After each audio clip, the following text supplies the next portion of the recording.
My name is Gordon Patty. I work here at Model Bakery. I've been baking for about 10 years. Today I'm going to show you how to make our world famous English muffins. From basically our kitchen to your plate, wherever that may be. To cook them, you're going to need clarified butter, a nice good cast iron pot or skillet, and a little thyme. For our English muffins we use bread flour, water, yeast, salt, and olive oil. Here we use bread flour, it gives us the right kind of strength we need. At home, you might want to experiment between bread flour and all-purpose, depending on what your results are. Every flour all around the country is all a little bit different, and really you need to test it at home to get the best results. All right, now we have the old dough.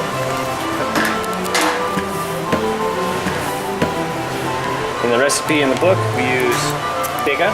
Here we're going to use an old dough, because that's what we use every day here. And we need 0.9, and that'll give us about 20% pre-ferment to our 4.5 pounds of flour. First off, we're going to start with the flour. And today we're going to be doing 4 times the recipe that is in the book, just so it's nice and big and we can see what we're doing. In professional baking, we scale most everything because weight is a much more accurate unit of measure than volume.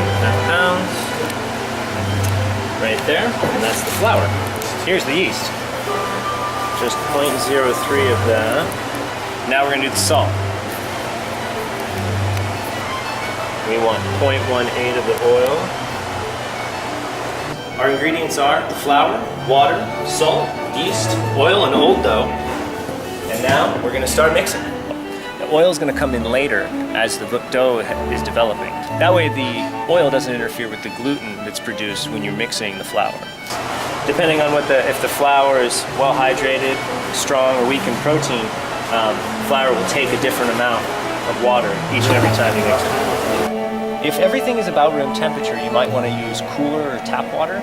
If everything is really hot, say it's the summertime, you're going to want to use just a little bit of ice. I'd say maybe 10 to 20% of your actual water weight. You want to hold back a little bit of the water.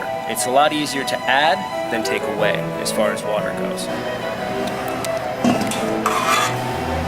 Next we add the salt. Then we add all the water and the yeast.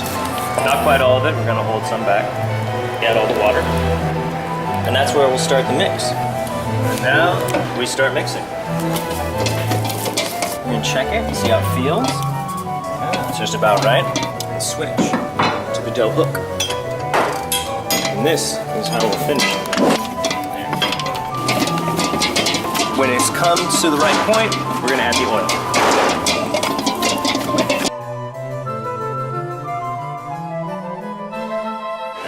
Right at about 67, 68 is what I wanted. And right now, we're right here at 68. So I'm done. Once you have solid gluten development and the dough is almost finished, almost smooth when you're doing a window pane test, that's when you want to add the oil, just on speed 1, nice and slow, until everything comes back together. It's nice and strong and velvety smooth. Looks like we do, and that's where we'll call finished English muffin dough. We're going to take this and put it into a nice oiled bowl so it doesn't stick too badly. And we're going to leave it for an hour and a half, 2 hours, until it's about doubled in size. It might take a little longer, might be a little shorter than that, just depends on how warm or cool it is. Then we're going to take that, divide that into pieces about 3 ounces.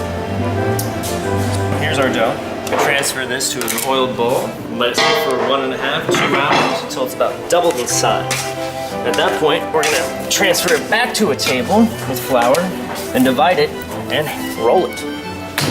When you're all done shaping the English muffins, it's going to go into a bed of cornmeal where it'll sit for 2 to 3 hours depending on temperature and conditions. What that does is it allows the cornmeal to really bond to the English muffin. So when it cooks, it just solidifies on there and gives you a nice crispy fried corn outside. Really the best part of the English muffin. Alright, so here we are in the middle of the process. What I'm doing here is I'm scaling out 6.5 pound bunches, or presses, to go into our machine. And start the rounding process. It doesn't do all the work for us, it just takes a nice little piece out of it. Every other piece is then finished by hand. is the correct consistency, not too sticky, not too dry. And then it also has to be very level and rounded. Every homemaker should have one of these machines. And then we take the pieces and we just round them out.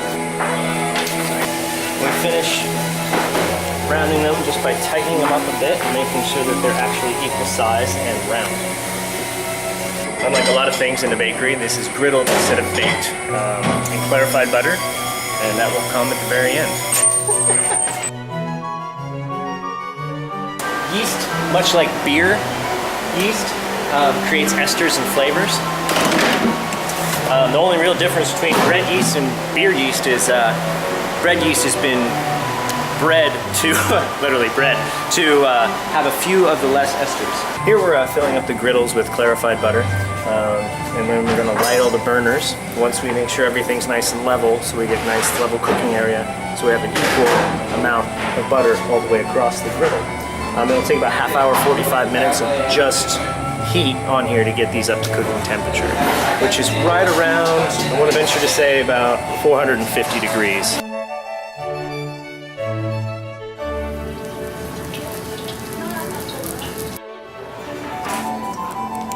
As far as the muffin tops go, as soon as they're cool enough to put in your mouth, just go for it about anything.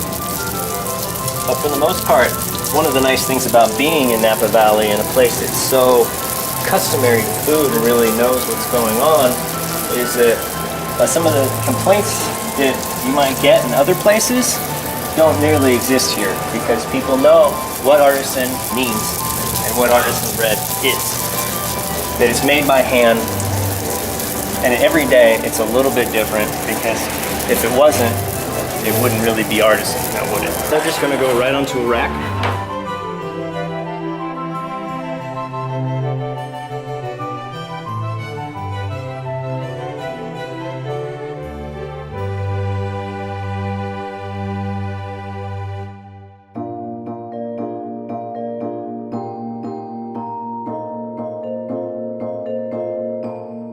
I hope everything has been a great help to you, and whatever you choose to bake from our wonderful book, whether it be the English muffins, the chocolate rads, or some of the pan levain, which I highly recommend.